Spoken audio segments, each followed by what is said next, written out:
give us the teaching of Marcus Garvey. Peace and love, family. My name is President Lion Blyden of Buffalo UNIA ACL, representing 433 TV and Street Journal Online. We are here at the Black Press Box media event, here discussing with the candidates running in the upcoming elections. So I'd like them to introduce themselves before we get started. Good evening. My name is Duncan Kirkwood. I'm running for Erie County Legislature in District 2. Good afternoon. My name is Taniqua Simmons, and I'm running for the Maston District. Councilwoman for Maston District? Yes. Okay. So what we'd like to do just briefly is run through a couple questions that some of the constituents that you will be working for may have for incoming elected officials. So we already discussed what you guys are running for. So why would you be good for that position? As a matter of fact, before we start there, what is your understanding as far as what the Erie County legislator does?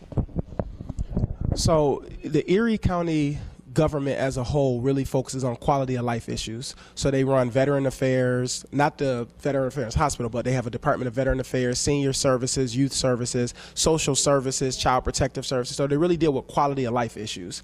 And so as a legislator, it would be my job to represent the people in my district, which is most of Maston, most of University, a little bit of Lovejoy and Delaware, and most of Niagara. So it'd be my job to represent all those folks to the county government. And so we would write policy, we would write laws that would impact, the people of Erie County. And then also we would bring money and resources to my district, which is largely east side and a little bit of the west side, and to improve cultural organizations, to do initiate growth and development of the neighborhoods, and really help fight poverty. And so again, it's a quality of life type of thing is what the county runs. And they also run the Holden Center. They're doing a terrible job, but they run the Holden Center and the hospital. Anything you hear Erie County, so whether Erie County Medical Center, ECC, they give a third of ECC's budget. The county has a big role in our lives. And very often, nobody ever asks, what does the county supposed to do for us? They say the mayor need to do this. They say the council member need to do that. But nobody ever says, what should Erie County be doing to make our lives better? And so I'm not gonna get all into my platform and stuff yet, but okay. And I'll pass it over to Taniqua. Okay, your question is, what is your understanding of what the city council is? The city council person is responsible for legislation. They represent the people, and I will be representing the people in Maston District, and I will be in control of the resources as well as the legislation, protecting the people within the community, bringing better quality of life, strengthening the community, and making sure that we have the resources necessary to address the conditions that we're dealing with in the Maston District. All right, thank you. So, next question. What makes you good specifically, 2 minutes? What will make you good specifically to be the next Erie County legislator? So I think that I do a good job for a couple reasons. One, I've served our country in the military, so I understand about integrity, which is something I feel is missing from our entire democratic process, especially here in Erie County. I've got a couple degrees, so I have an understanding of like policy and how government agencies work, how funding works. But most importantly, I'm from this community, right? Like I grew up in Central Park, right over on Manhattan. My parents still live over there.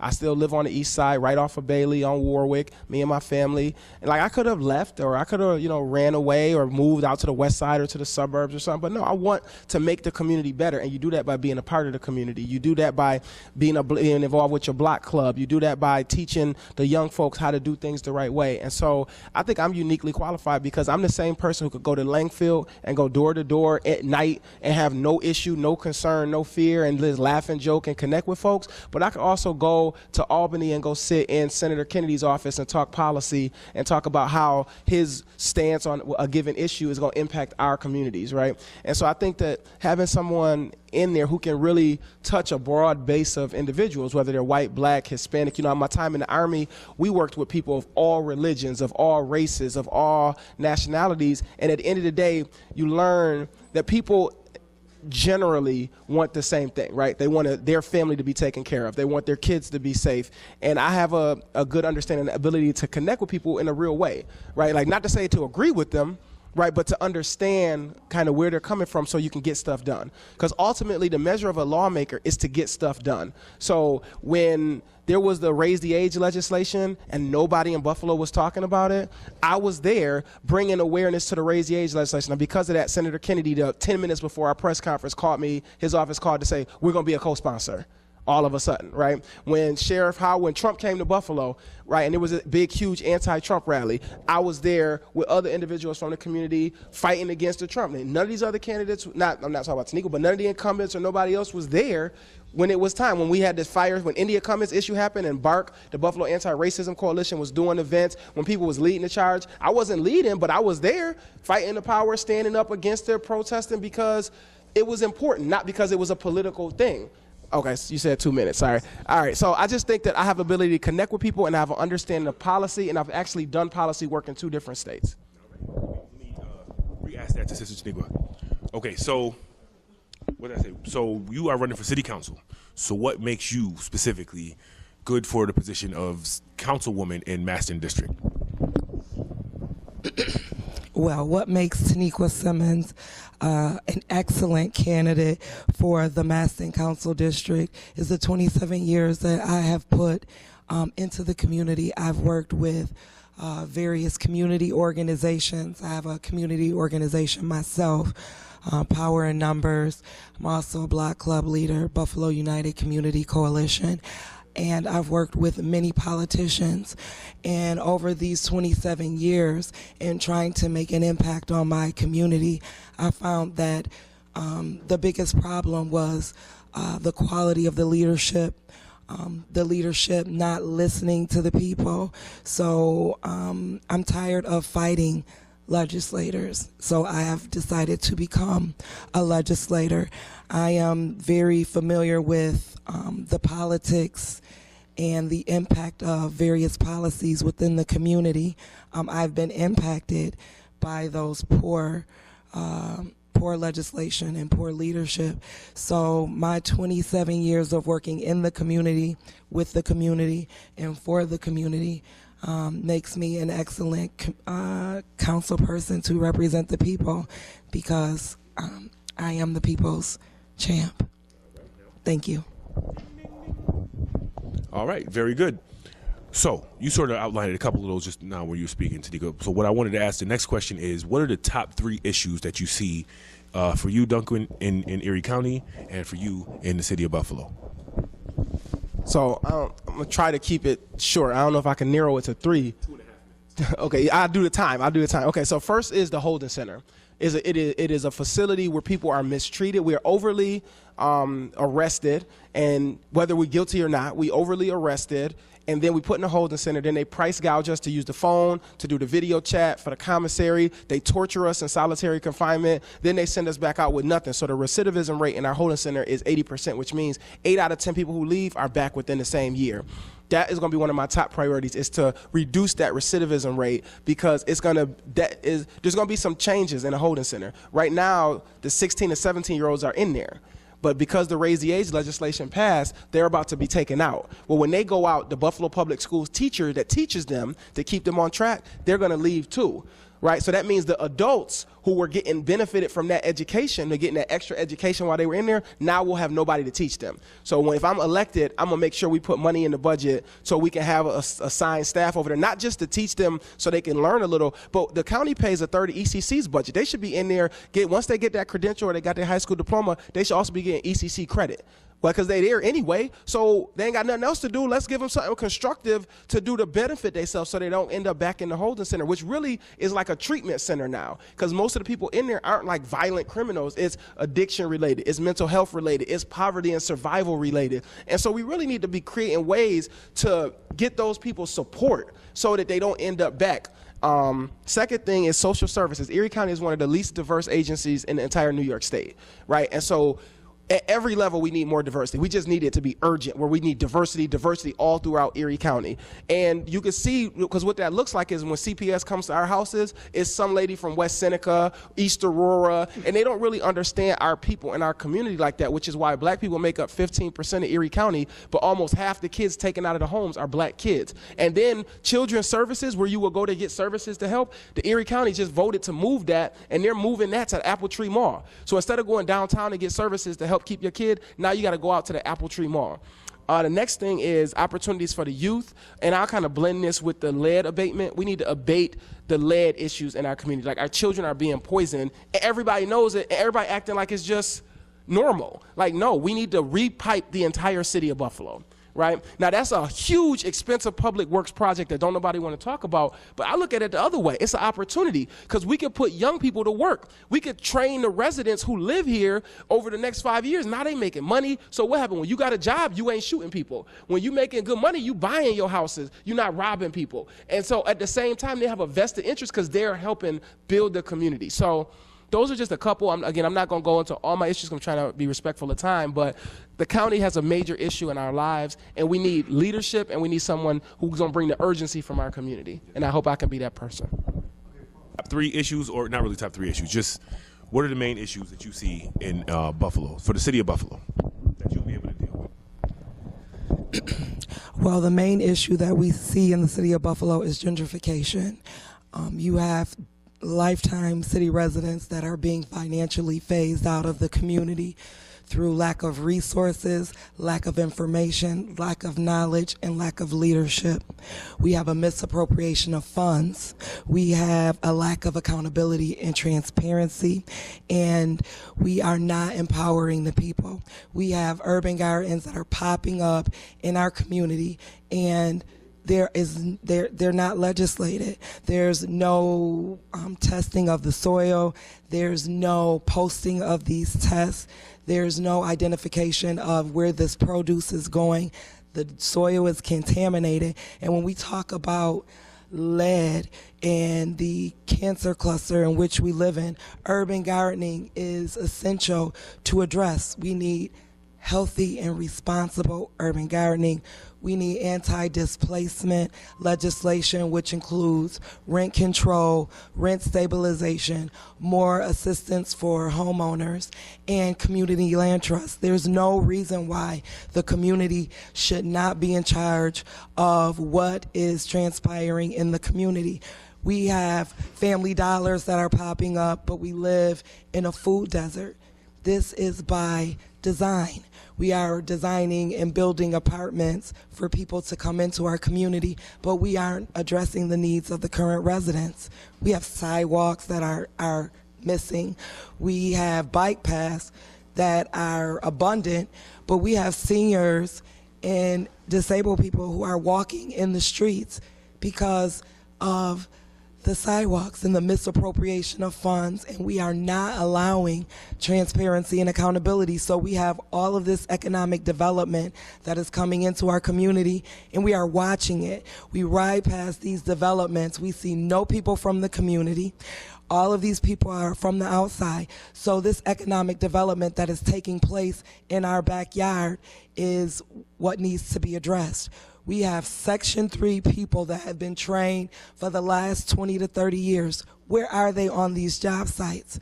We have to take control of what is transpiring in our government, and we do that by electing leadership. We have to grow our own leadership and stop allowing the Democrats to appoint our leaders. We have to not only vote, but we have to run for these seats. So that is why I am running to empower the community. Thank you very much. That was very good. Okay, so what we would like to get into next is plans to deal with the issues that you just mentioned. Although you did get into some of those, maybe now that we have the time was extended a little bit, you can go into a little bit more detail on some of the plans that you have to deal with education in the Holden Center, like you mentioned, social services and other things like that. So we're going to start with Erie County first. Yeah, so I want to talk a little bit to some of the stuff that Taniqua mentioned. She said gentrification, and I didn't say that in my time, but gentrification is a major issue. It's a major problem, and it's a problem nationwide, right? But we have shown that there are solutions. When they did the Fruit Belt Land Trust, all of a sudden we saw a neighborhood come together and slow the gentrification, right? Well, Erie County owns over 200 vacant lots across the city of Buffalo. So Erie County could be making land trusts all across the city, giving residents and neighborhoods power. But again, you need somebody who has that mindset, not somebody who's going to just go to the ECIDA meeting, which is the Erie County Industrial Development Agency meeting, and say, tax breaks for the developers, tax breaks for the developers, come on, build some new lofts. No, you need somebody that's going to say, okay, whoa, if you're going to do that, then 30% needs to be for low-income housing or whatever. Like, we need somebody to bring that urgency. So there are solutions to slow and stop the gentrification and displacement, because what that does, see, a lot of people don't look at the ripple effect. They look at one issue as one issue, right? So gentrification and displacement is one issue, right? And everybody kind of sees it that. But let's look at what that does. If you get pushed out of your neighborhood because you can't afford the taxes, or since tenants have no real rights in Buffalo, right, or the landlord evicts you and so now you displaced that way, well, what happens? Well, your kid don't go to school. So then the school calls CPS for education neglect. Now, see, that's CPS's main foot into your home is education neglect. Now, once they're there, oh, wait a minute. How are you living? Are you raising your kids right? Are they eating healthy? All the other things that come into play. So now they work on taking your kids, right? And now the services to help stop that are now being moved to the Apple Tree Mall further away. So then once they remove the kids from your home, they get reimbursed by the federal government. Then they take those kids and go put them in foster care in the suburbs. Then they pay somebody who don't look like us to raise our children, right? It's like the whole system is like step by step, problem by problem, issue by issue, and they're all connected. So we can't just say, oh, well, lead don't affect me because X, Y, and Z. No, if the kids are suffering from lead poisoning, they end up in school being overdiagnosed special needs. They ended up being overly suspended regularly, right? They get put on psychotropic drugs. They get all this type of stuff. And then what happens is they end up on the path to prison, breaking in our homes, feeding the criminal justice system. So it's like the whole cycle is really... It's every level. It can't just be we get one elected official like, oh man, let's get a new council member, and we get one new council member and the whole system changed. That's not how it works. We need wholesale change. And I'm not saying get everybody out. I'm saying we need to put some good people in at every level of government that's going to represent our community. Like, that just has to happen. There's no magical person that's going to come to save us. Matter of fact, if somebody comes to save us and they're supposed to be some magical savior, usually they're being sent by the people that's oppressing us. So we really have to get to a point where we do more than just complain. Like, we can't just be social media activists. We need to step out and run. We need to step out and support, donate. Instead of going to the club and turning up, maybe don't buy the bottle tonight and just, you know what I'm saying, put that $50 into somebody's campaign. Because somebody running for school board or somebody running for council, $50 buys, what, 200-300 flyers. Right? All of a sudden, that little bit of money gets 3 people to go knock on doors for 4 hours. That could be the difference. But we have to, like, create that change. We have to be the catalyst, or else it's not going to happen. People who are in power are not going to say, hey, let's give up some of our power and let them do what's best for them. Like, no, they're going to keep working in their own best interest. And so we have to do the same thing. We have to be strong enough to take the arrows. Listen, I'm running for office, and I know I'm going to wrap up with this, but I'm running for office. Everything they say about local politics is true. Let me just go ahead and tell you, from the threats that I've received, to the job offers that I've received, to the backdoor deals I've watched happen or been offered to be a part of, like, everything that y'all see on TV is like 100% accurate on what goes on in local politics, right? People who you would respect, people who you think got your best interest at heart, I've watched them say, I can't do what's right because these other people are telling me I got to do this. I've watched it, right? It's only a couple of them. Real talk, it's only like 2 local elected officials that I have seen stand up to power. Like, stand up and say, I'm not doing it, right? So we really have, again, I'm not going to belabor the point, but we've got to create this change. There are answers. That's the thing that's frustrating. It's not like we got these magical problems that nobody can solve. We got answers. We just need the willpower and the political strength to force these answers through. So I'm...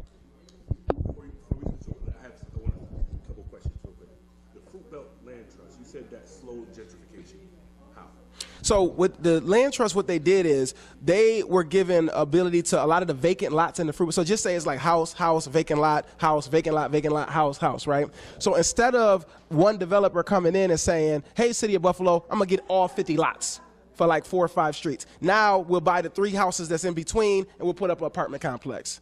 Right, so now we got housing for the people at the medical campus. So instead of that being able to happen, now those developers have to go not to the city but to the community and say, hey, community members, I want to buy these lots. And the community can say, well, we're only doing low-income housing on this. You can't do an apartment complex, right? You can't do some new multi-purpose building, right? All you can do is low-income housing or low-income apartments. Or you could do your apartments, but this is how much percentage of it has to go back to the community or whatever. So now they have the power over those lots, and the lots kind of stop. Developers can still buy people's homes. So if they go to somebody and say, I'm gonna give you, because my wife's mother lives on Locust, and her neighbor sold her house for like $250,000, right? So you can't stop a person from selling their own property. But for those vacant lots that are kind of woven in between the houses, now the community will have a voice in what happens with those. So that's gonna slow the medical campuses, kind of blow through of the fruit belt, kind of the path that it was already on. Now it's gonna slow that down. Okay, let me take a couple other follow-up questions. So you also mentioned that we need a wholesale overhaul, meaning it's not gonna take just one person. You said it can't be a savior. So then, is that even possible? And if it is, how do you see that becoming a thing? So I have 2 points to that. The first thing is it's absolutely possible. A lot of our elected officials are not nefarious, dirtbag, shady people on purpose, right? A lot of them feel voiceless. They feel trapped. They went in trying to make a difference. They believed in their community. They believed that they could do something good. So they went to serve. But once they got in, they felt the power structure. Oh, well, you need this faction to carry your petitions. Oh, this lawyer is going to make sure you get on the ballot. Oh, these people will give you the money, but you need the money to combat this other group. So we gotta be on their team on this, right? So through the process, it has ripped some people of their, I don't want to say free will because that's too harsh, but it has ripped them of their ability to carry out the message the mission they originally set out for. So how we liberate them is to show them it's possible. So that's the first step. People need to see it's possible to beat a political machine, right? That's the thing. Nobody can think of the last time an independent candidate beat the political machine in Buffalo that was black. Right? I can't think of one now. I just been back for 5 years, so maybe you know one from before then, but you need to show people it's possible. That's why they're fighting so hard against people like me. That's why they're using every possible resource to stop me from running, because if I win, it's like Harriet Tubman, right? Once one person get free and they see the path, they start showing other people, and now the power structure starts to lose power. And so that's what they really are afraid of. So the first step is we need to win and prove that it's possible. The second thing is once we get in, we need to bring the community with us, right? The problem that we had before is when the factions and groups put people in office, is now they're in there by themselves. They don't have the force with them, right? Well, some politicians do, some don't. But if we win, the same tactics we use to get elected, robocalls, mailers, knocking doors, yard signs, we do that to bring information to people, to bring power to people, to bring opportunities to people. So then when we say this is going to be good, we have this community backing. So now the fear of these the folks that we want change. So just say out of 11 seats, we take 2, right? You're like, well, how does that 2 give us wholesale change? Well, it starts the process because now those other 9 people can say, hey, if I get on this team, maybe we could do good and I don't have to be scared from the pressure over here because it's not just them anymore. Does that make sense? Am I saying that correctly? So that's kind of how I see it happening. But this election is really a line in the sand. Like the way the city is going with the gentrification, forgive me if I'm going too long, but the way the city is going with the gentrification, with people moving back into the city, with all these other stuff that's going on, this election is really the line, right? If we don't come together as people to stand up for our community right here, folks from the suburbs are going to have elected officials in every seat. They are coming for all the seats at every level, from school board to county, up and down the ballot. They are coming for this city. They already got power and influence. They already got the west side. They got the suburbs. They got the first ring, second ring suburbs. Now they want the rest. They want the east side. We have had power in the East Side, for better or worse, however you want to look at it, but we've had a lot of power on the black side of Buffalo in politics, right? Who's going to be the council member? Who's going to be the school board member? Who's going to be the legislator? We've had that power. And now the mother folks are saying, okay, y'all got a mayor who's like 4 terms in. Y'all got the state legislator. They feel like Senator Kennedy is part of the black establishment on the East Side too, right? So they like, we want that. Okay, y'all had your time, we coming for it. And so this election is really our line in the sand, because if they win, if they're able to keep the legislature and control the 2 people who are, they're able to, y'all just saw what they did with Peter Savage. They already running the tricks. So if you don't know, Peter Savage is the legislator in the 3rd legislative district. He's a white guy, he's the chair of the legislature. They did all his petitions, just like we do petitions, right? And then at the very end, he said, I decline, I'm not running for re-election. So now the committee on his petition get to pick the person they're going to put in to run for his seat. And he is going to go, because now we passed the primary process. So now whoever is running, so they got a judge going to retire, and they're going to appoint him as the Democratic representative to run for judge in November. So he don't got to face a primary to become a judge. So it'll be him versus the Republicans. And we know in the city, the Democrat is going to win. So he's basically on a free path to a $2 million job, because the judge is 10 years, about $170,000. So now he got a $2 million job, right? And then now they're going to try to put somebody else in his position, and it's too late for other people to try to get a fair opportunity. So that's what I'm saying. That's the gamesmanship. That's the political tricks that we're dealing with. The only way to fix it is for us. I mean, some people say burn the system down. I would say get in and bring new people. Like, the system itself is not the problem. The problem is the people are manipulating it to subjugate our community. And so that's why I'm trying to be a catalyst for change. Okay, well, thank you very much, Brother Duncan. Okay, so the question was, just to reiterate, what are your plans for the things that you mentioned when you spoke about Buffalo? You spoke about gentrification, lack of accountability, land trusts, and things like outside developers and things like that. So what would be your plans when you get on the city council to alleviate some of those issues? Well, my plan to address